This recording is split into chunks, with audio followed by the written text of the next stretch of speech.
Öğrenme güçlüğü nedir? Çocukların normal veya normalüstü zekaya sahip olmalarına rağmen matematikte, okumada, yazmada, aritmetikte, yordamada ve sosyal becerilerde akranlarına belirgin oranda gerilik gösterme durumudur. Burada dikkat edilmesi gereken bir şey var. Disleksi de zekaya normal olacak, yani bizler kadar olacak ya da normalüstü bizlerden daha iyi zekaya sahip olacaklar. Ama buna rağmen bu çocukların yapmakta zorlandığı bazı şeyler var. Bu da genelde sizlerin de göreceği, duyacağı üzere okuma üzerine bir güçlük oluyor. İşte okurken hata yapıyorlar, okurken okuduklarını anlamıyorlar, sıralı okumada problem yaşıyorlar, matematiğe geçtiğimizde 4 işlemde problem yaşıyorlar.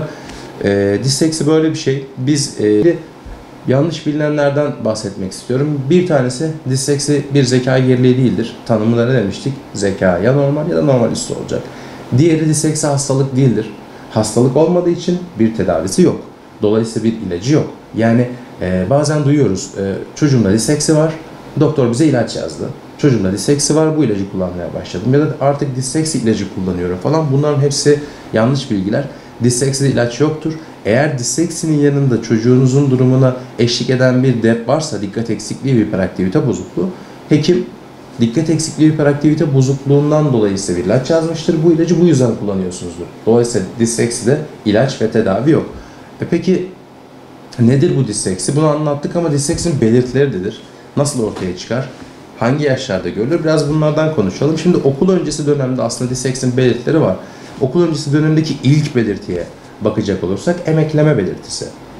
Disleksik çocuklar motor koordinasyonda güçlük yaşadıkları için okul öncesi dönemin de öncesinde bazı disleksik çocuklar emeklemeden yürürler. Burada dikkat çekmek istiyorum. Bütün emeklemeyen çocuklar disleksi değildir.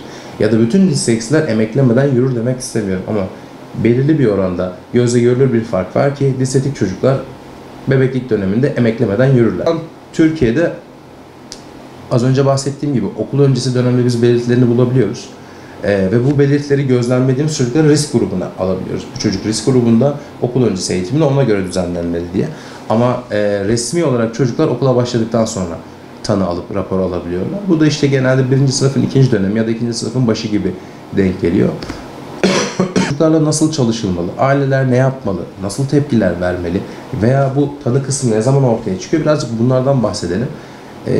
Başta da söylediğim gibi 1. sınıfın 2. dönemi veya 2. sınıfın başında ortaya çıkıyor.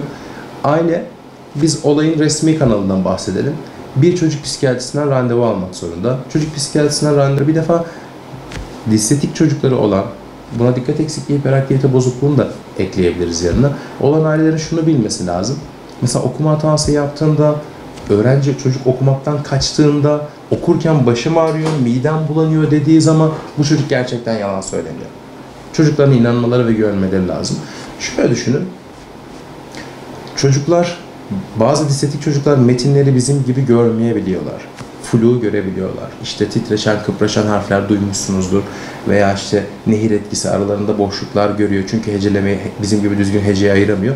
Ve dolayısıyla böyle gören çocuktan bizim gibi bir okuma performansı sergilemesini beklemek aslında vicdansızlıktır. Bu çocuklar bu okuma performansına geldiğinde zaten okuma ile ilgili bir sıkıntıları var. Okulda belki akran zorbalığına uğramışlar ya da öğretmeni tahtaya kaldırmış, okuyamamış, sınıf gülmüştür, öğretmen gülmüştür, yapmış olabilirler. Böyle durumlar olduğunda hadi oğlum, hadi kızım sesli oku dediğinizde sürekli